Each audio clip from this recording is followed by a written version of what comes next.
menjadi tantangan sekaligus peluang dalam perguruan tinggi untuk mengasah inovasi. Didaulat sebagai kota pendidikan, Kota Malang menjadi rumah bagi gigihnya cita anak bangsa. Ragam asa keilmuan berpadu harmonis dalam semangat pembaruan. Salah satu garda terdepan dalam pengembangan potensi insani termasuk pendidikan. UM memiliki jati diri yang diwujudkan dalam simbol verbal The Learning University. Jati diri ini mengandung dua pemaknaan besar. Pertama, UM sebagai institusi secara terus-menerus belajar dan menjadi sumber belajar untuk meningkatkan diri.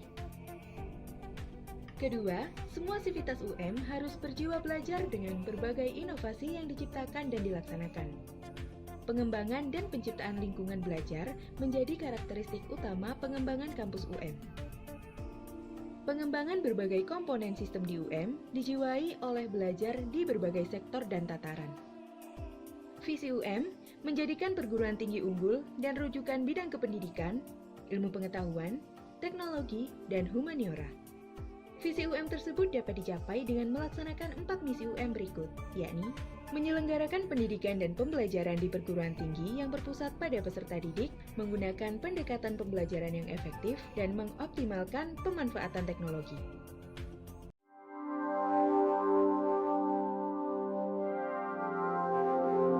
Warna-warni semangat di pagi hari menjadi jembatan menuju masa depan gemilang. Tak banyak yang menyadari, untuk meraih mimpi dibutuhkan tekad yang matang. Dari sinilah kesuksesan itu dibangun, buah dari ketekunan yang semakin kuat dari waktu ke waktu.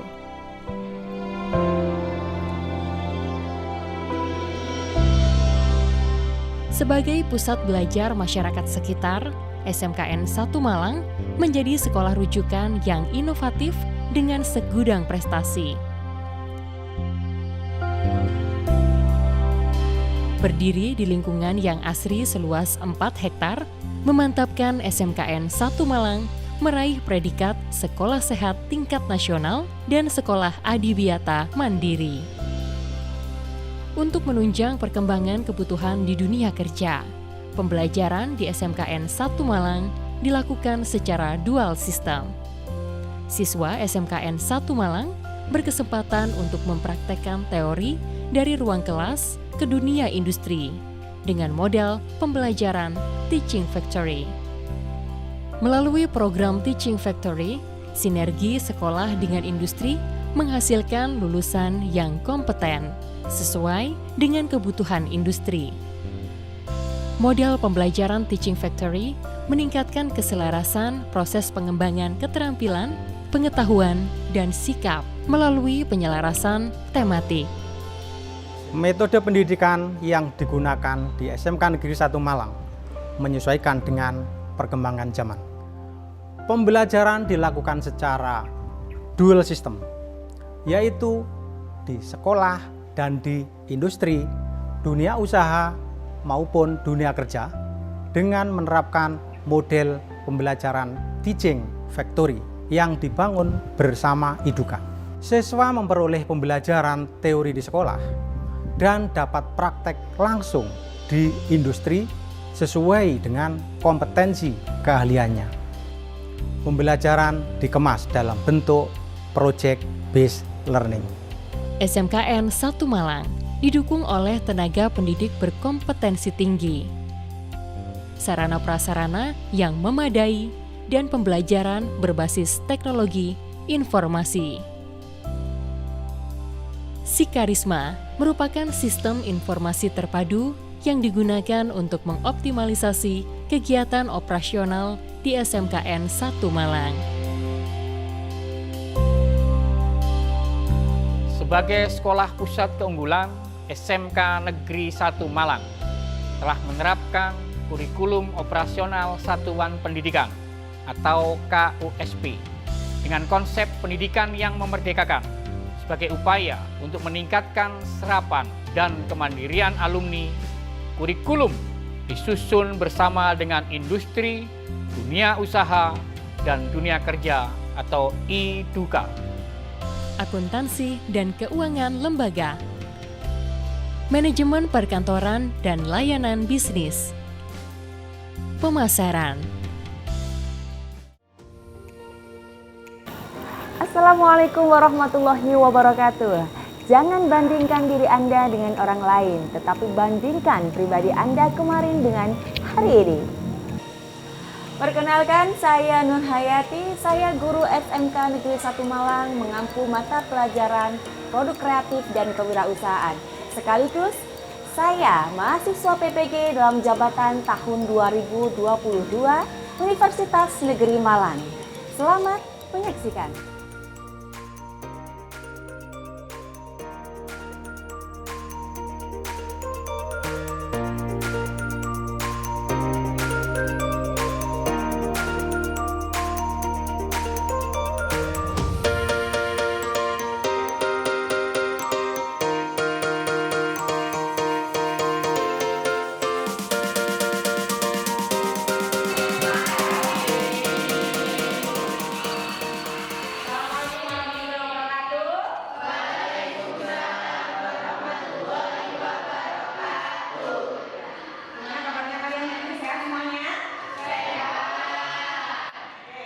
Akan absen dulu ya.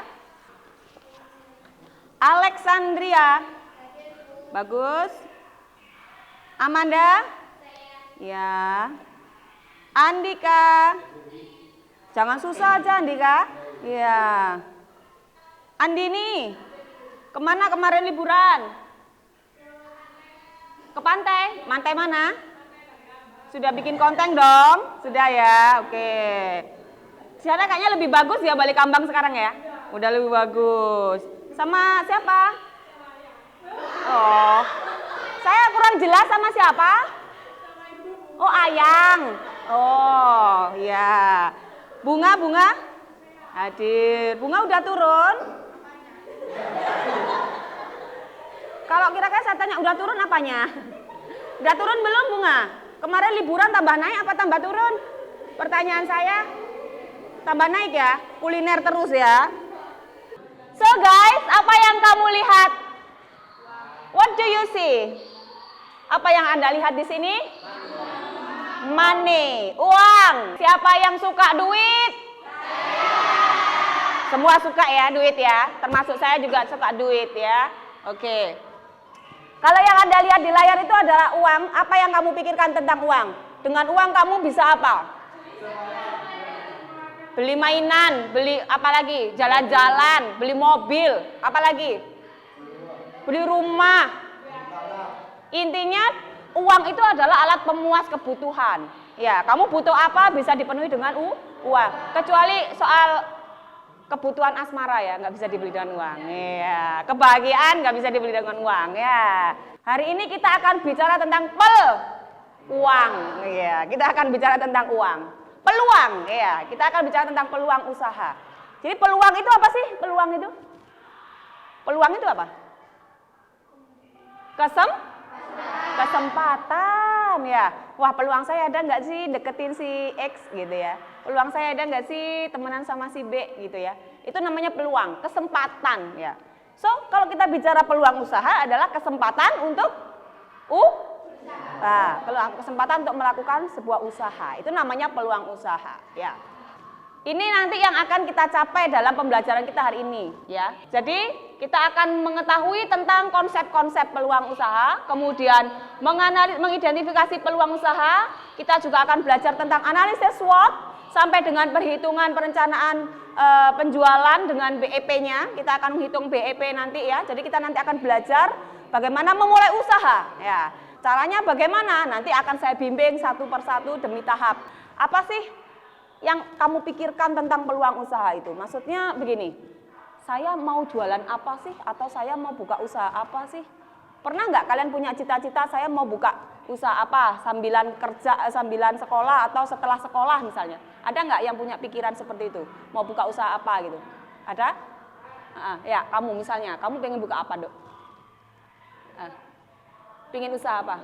Coffee shop. Wah, cita-citanya bagus sekali ya. Tapi untuk mewujudkan coffee shop itu apakah kira-kira bisa diwujudkan dengan sangat mudah ataukah harus berjuang dengan sangat keras? Nah, kita kita akan bimbing mulai dari sekarang supaya kamu nanti cita-citanya buka coffee shop itu terwujud.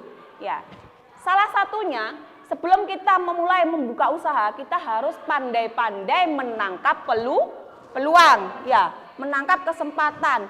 Jadi kalau kita punya cita-cita mau usaha coffee shop, kenapa? Coba saya tanya, kamu kenapa ingin buka coffee shop? Karena rame di pasaran, banyak yang lagi hits gitu ya, banyak yang suka nongkrong, termasuk kamu suka nongkrong? Iya, kelihatan banget ya anak kafe ya. Iya, oke, jadi kadang usaha itu bisa muncul ya karena Anda melihat sesuatu yang sedang fenomenal, sedang hits. Nah, di sini sudah saya gambarkan ya, proses mencari usaha atau ide atau peluang usaha. Pertama mencari masalah, loh Bu, masalah kok dicari? Ya, ada pertanyaan seperti itu? Kalian tahu masalah itu sebetulnya itu adalah kunci pertama ya untuk membuka gerbang kesuksesan. Loh kok bisa Bu? Iya, dari masalah kalian akan menjadi lebih pintar, betul apa enggak? Dari masalah kalian yang tiba-tiba yang awalnya itu pasif tiba-tiba menjadi aktif, iya apa enggak? Dari yang punya masalah tiba-tiba kalian menjadi auto cerdas, iya apa enggak? Auto kritis, auto kreatif, ya enggak? Misal masalahnya apa? Saya enggak punya uang saku. Misalnya enggak dikasih uang saku nih sama orang tua. Masalah enggak? Masalah. So, dari masalah itu apa yang kamu pikirkan? Gimana caranya saya tetap berangkat sekolah? Akhirnya apa yang muncul ide? Andaikan kamu Iqbal, sama orang tuamu tidak diberi saku waktu sekolah, jadi masalah? Ya, masalah. So, untuk memecahkan masalah itu kamu punya solusi apa supaya tetap bisa berangkat sekolah? Sama Bu, jalan kaki. Selain jalan kaki? Bareng teman. Nebeng teman, itu solusi ya? Oke, satu lagi Andika, kalau kamu nggak dikasih uang saku sama orang tuamu, kamu berangkat sekolah, bisa dengan cara apa? Selain jalan kaki, nebeng teman, terus? Bawa sepeda. Bawa motor, oke, bensinnya dengan catatan ada ya? Oke, boleh. Sampai bahkan mungkin ide-ide atau cara-cara yang mungkin di luar ekspektasi, misalnya gandol truk misalnya, yang penting budal sekolah, ya nggak? Nah, artinya apa? Ketika kita punya masalah, kita akan menjadi lebih kreatif, lebih smart. Kita yang semulanya itu jarang sekali punya, mengasah otak kita menjadi terasah. Sama dengan peluang usaha. Ketika kita mau menemukan peluang usaha yang potensial ya, maka kalian harus tahu dulu apa sih masalah-masalah yang terjadi dalam lingkungan kita sehari-hari. Contoh kalau di lingkungan sekolah, kamu sering mendapatkan masalah apa nih? Kalau di sekolah, apa yang kamu merasakan? Wah, saya itu kalau di sekolah itu seneng, happy, cuman, nah kadang-kadang gitu, apa nih? Misalnya apa? Wifi-nya lemot, terus panas. Terus, suka kehabisan makanan nggak di kantin? Ya, masalah nggak tuh? So, itu menjadi peluang usaha nggak? Ya, itu akan menjadi peluang usaha. Karena apa? Anda bisa memunculkan ide usahanya misalnya dengan menjual produk makanan yang mengenyangkan tentunya ya. Oke. Dari masalah akhirnya muncul solusi. Tadi seperti tadi yang saya tanyakan, ilustrasikan ya. Kemudian melakukan efisiensi, itu berarti mana nih dari solusi-solusi yang paling cepat, yang paling bagus solusinya, mana yang memungkinkan untuk dilakukan. Nah, kemudian memberikan produk atau layanan terbaik dengan menampilkan produknya yang terbaik ya. Kemudian terakhir memperoleh keuntungan. Jelas, maksud dari peluang usaha itu nanti adalah ujung-ujungnya uang, mencari uang atau mencari keuntungan gitu ya. Oke, bisa dilihat semua ya. Apa yang saya bawa? Jamu apa nih? Ini produknya kalian loh, produknya SMK 1 ya. Kunir asem ya. Kalian sudah pernah minum semua kan? Sudah. Kelas 11 pasti sudah pernah ngicipi. Kalau kelas 10 mungkin masih awam. Ini adalah produk unggulan dari SMK Negeri 1 Malang. Namanya kunir asem, minuman segar sehat kunir asem. Nah, sebetulnya ini bahannya dari apa? Kunir atau kunyit ya? Kalian pernah minum jamu nggak sih? Di mana kalian minum? Di rumah pakai apa minumnya? Gelas. Atau kalian pergi ke toko jamu minumnya pakai gelas. Berarti artinya kamu harus pergi ke toko jamu atau ke penjual jamu. Nah, gimana supaya saya caranya ini bisa minum setiap saat, bisa minum jamu setiap saat, saya haus sudah ada barangnya, saya nggak repot-repot bikin, ya nggak? Nah, ini adalah salah satu bentuk masalah yang muncul, kemudian diberikan solusinya, bentuknya yang jadi ini. Paham? Nah, ini sebenarnya kan jamu ya. Kalau kalian beli jamu di Mbok Jamu itu berapa satu? 2.000, kadang cuma 1.000 ya. Kalau segini kan cuma 1.000 ya. Nah, kalau yang agak besar gelasnya 2.000.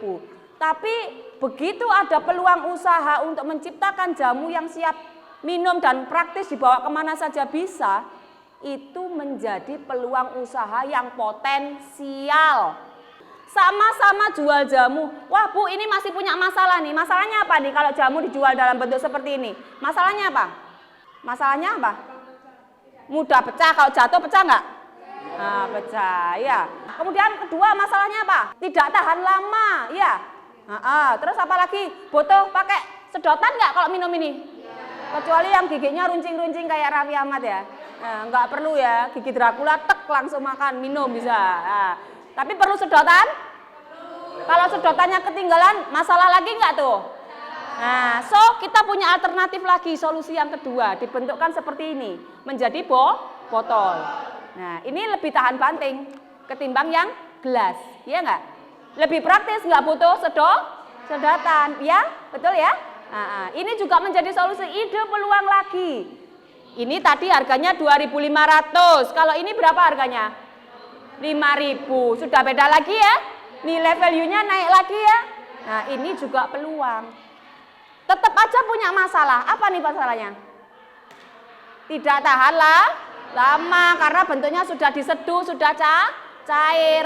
Masalahnya kalau begitu ada di dalam bentuk produknya. Nah, diubah lagi nih jadi solusi yang berikutnya.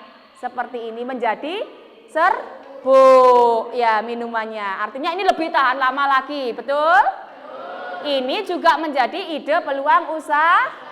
Dikeringkan berarti ya. So, setiap masalah akan memunculkan solusi. Sehingga kita dengan banyak masalah akan menemukan banyak peluang untuk menemukan solusi. Nah, peluang solusi itulah yang disebut dengan peluang usaha. Sampai di sini anak-anak paham? Baik, sebelum saya lanjutkan, saya ada video yang wajib kalian tonton supaya kalian menginspirasi kalian menjadi anak-anak muda yang sebentar lagi kalian juga akan selesai dari SMK. Kalian bingung mau ngapain, mau kuliah nggak ada uang, mau ikut kerja harus ikut tes saingannya banyak. Yuk buka usaha aja ya, wirausaha aja. Supaya kalian punya gambaran, punya ide usaha, saya pancing sama nonton video yang berikut ini. Bahkan mungkin kalian nggak pernah terpikirkan, oh iya ya ternyata itu bisa loh dijadikan peluang usaha. Sebentar, kita tonton. Di video kali ini saya akan sharing peluang usaha yang belum banyak pesaingnya dan kita mulai sekarang juga.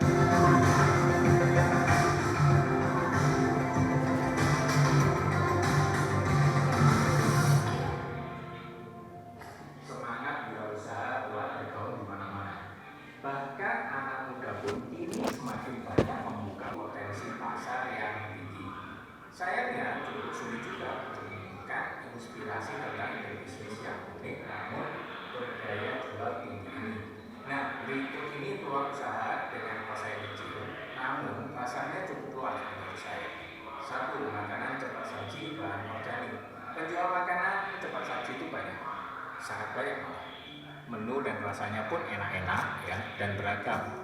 Sayangnya setelah kandungan dalam makanan cepat saji ini diteliti, ternyata sangat jauh dari kata. Banyak ya yang jualan seperti ini kan, jualan ayam crispy di jalan-jalan banyak kan ya. Berapa biasanya harganya? 8.000. Padahal kan kalau kita beli di KFC kan bisa sampai 30.000 ya kan. Padahal kalau cuma jualan gitu aja kan 8.000 terjangkau ya. Itu juga bisa jadi ide usaha. Oke, baik. Anak-anak, itu tadi sebagian ide usaha ya yang sudah kalian tonton.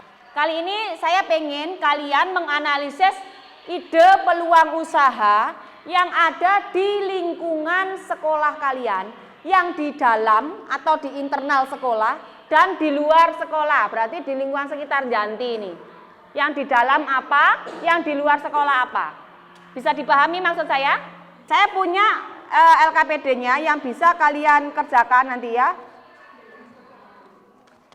Nah, silakan diterima dulu. Dibaca dulu itu judulnya ya. Judulnya silakan dibaca dulu. Ya, silakan dibuka halaman pertama. Sambil saya nanti lanjutkan nonton videonya. Ya, silakan dibaca yang keras. Ayo, Nela bisa dibaca yang keras instruksinya ya, petunjuknya. Coba yang lainnya sambil didengarkan dan diamati bersama. Bentuk kelompok dengan anggota 5 orang, tonton dan video peluang usaha berikut. Diskusikan dengan kelompok untuk selanjutnya, identifikasilah dan analisislah peluang usaha pada video yang ditayangkan. Identifikasilah peluang usaha yang ada di lingkungan sekolah dan di luar sekolah. Ya, dari instruksi petunjuk LKPD-nya tadi, sudah mengerti atau ada yang ditanyakan? Sudah mengerti? Ya, kalau sudah mengerti silakan didiskusikan dengan kelompok. Saya kasih waktu 10 menit saja karena tidak banyak pekerjaannya.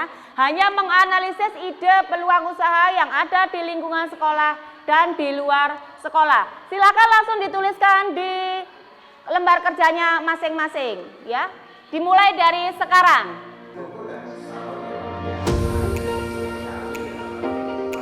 Kamu juga buka sendiri sama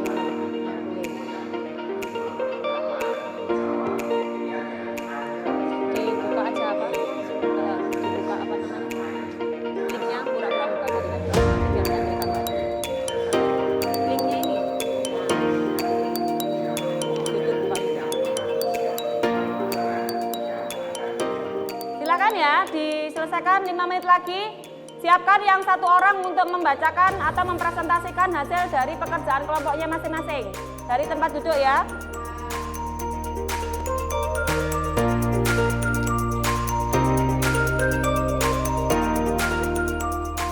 Oke, sudah cukup ya? Ya. Silakan disiapkan satu orang nanti yang membacakan atau mempresentasikan. Jadi tugas kalian adalah pastinya berdiskusi dengan teman-temanmu tadi ya, dengan mengamati video peluang usaha yang sudah Ibu bagikan linknya. Kemudian silakan dikerjakan atau dijawab soalnya yang sudah ada di LKPD masing-masing. Oke, untuk pertama silakan siapa yang mau mencoba untuk memberikan pendapatnya? Silakan siapa? Saya perwakilan dari kelompok 1 akan mempresentasikan hasil kerja kami. Ya. Identifikasi dan analisis peluang usaha yang ada di lingkungan internal sekolah dan eksternal sekolah. Ya. Peluang usaha yang ada di lingkungan internal sekolah. 1. Makanan dan minuman sehat instan. 2. Snack. 3. Pulsa dan kuota internet. Peluang usaha yang ada di lingkungan eksternal sekolah. 1. Parmelanan. 2. Jasa transportasi online. 3. Jasa fotokopi. 4. Jasa pencetakan. 5. Toko alat tulis. 6. Kontak pulsa. Terima kasih. Ya, oke. Alfi tadi dari internal. Peluang usaha internal sekolah. Apa tadi yang pertama? Makanan. Ya, makanan dan minuman. Cepat saji ya. Terus? Snack. Snack juga termasuk dalam makanan, say. Terus? Pulsa. Pulsa dan kuota. Kuota internet ya maksudnya. Diskusikan kira-kira nih, kalian banyak tugas nggak di sekolah? Banyak. Jasa fotokopi di tempat kita banyak nggak? 1.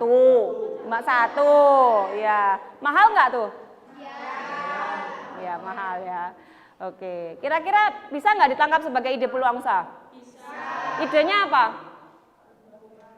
Jasa?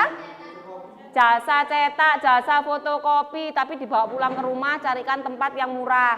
Bisa?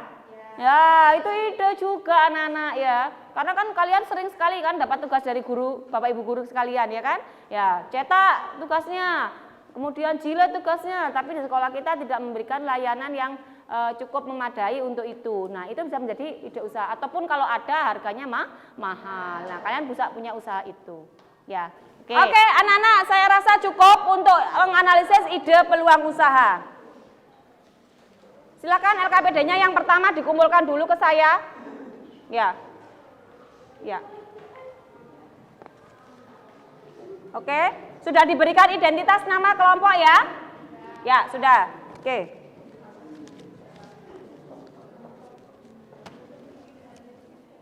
Jadi di pembelajaran kali ini kita akan membuat suatu proyek, yaitu namanya proposal usaha. Ya, ada 4 tahap yang akan kalian lalui. Yang pertama yaitu bab 1, isinya pendahuluan latar belakang, visi dan misi usaha dan tujuan usaha. Yang step 2 atau langkah kedua adalah tentang studi kelayakan. Ada aspek pemasaran, kemudian tentang marketing mix, ya. Kemudian juga ditambah dengan analisis SWOT seperti yang tadi dijelaskan. Kemudian di langkah ketiga atau step 3 kita nanti akan menghitung BEP, ya. BEP itu nanti cara menghitungnya harus dimulai dulu dengan menghitung biaya bahan baku, biaya produksi, biaya transportasi, biaya promosi kalau ada, dan biaya tenaga kerja juga kalau ada. Kemudian nanti kita akan hitung harga jual. Setelah diketahui harga jual, baru kita nanti bisa menghitung rentability, profitability sampai dengan BEP. Next, langkah keempat adalah penutup, kita membuat kesimpulan. Kesimpulannya apa? Kesimpulannya adalah kita menyimpulkan apakah dari step 1, step 2, step 3 ini usaha yang akan kita jalankan itu layak untuk dijalankan atau tidak. Ya, sampai di sini clear? Ya, clear ya? Ya. Nah, itu ya. Oke, baik. Berikutnya saya sampaikan lagi LKPD yang berikutnya untuk proyeknya. Silakan dibaca petunjuknya yang pekerjaan yang kedua.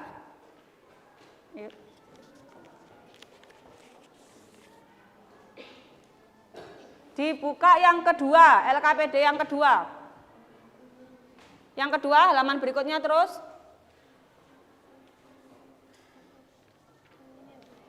Satunya. Ya, ini. Sudah dibaca yang LKPD tugas kedua. Ayo baca yang keras, Andika. Yang kencang. Yang kenang, petunjuknya.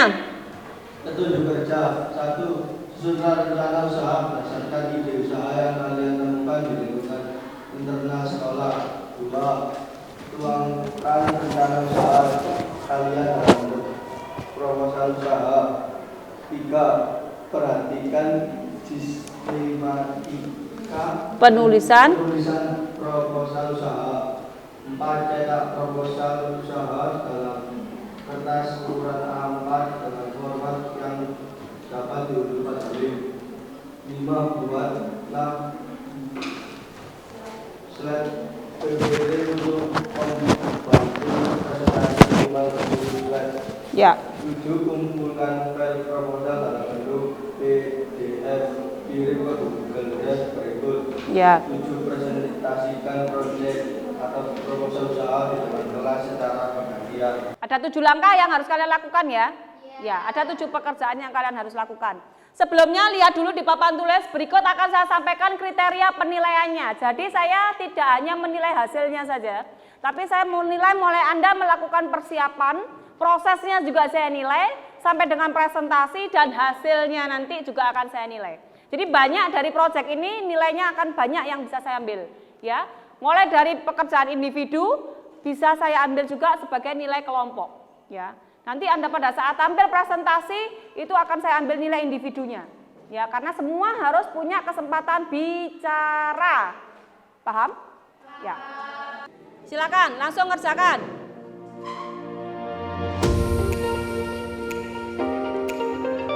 Ada kesulitan?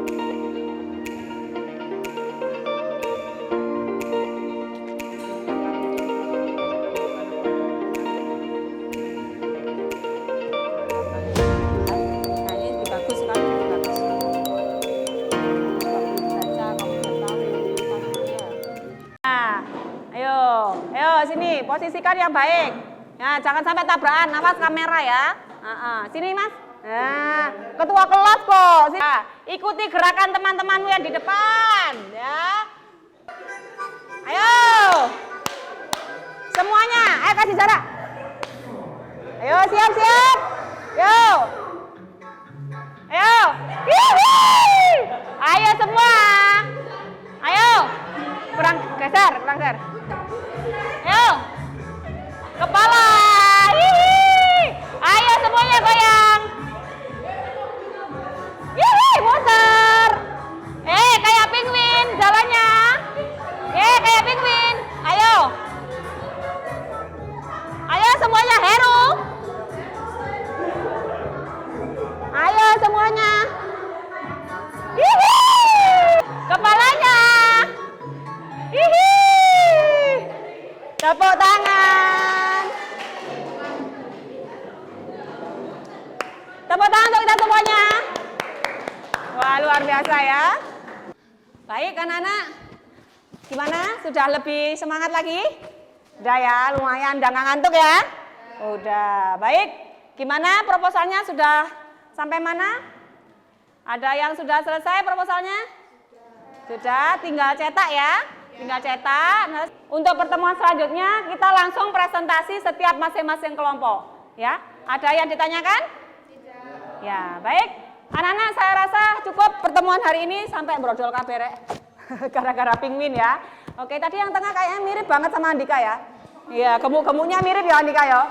Iya, oke. Terima kasih kalian sudah semangat untuk hari ini. Tetap terus jaga kesehatan, jaga semangat. Kita ketemu di pertemuan selanjutnya untuk mempresentasikan proposal usaha kalian masing-masing ya. Tetap semangat dan saya akhiri sampai di sini. Assalamualaikum warahmatullahi wabarakatuh. Boleh kita kasih tepuk tangan lagi? Terima kasih.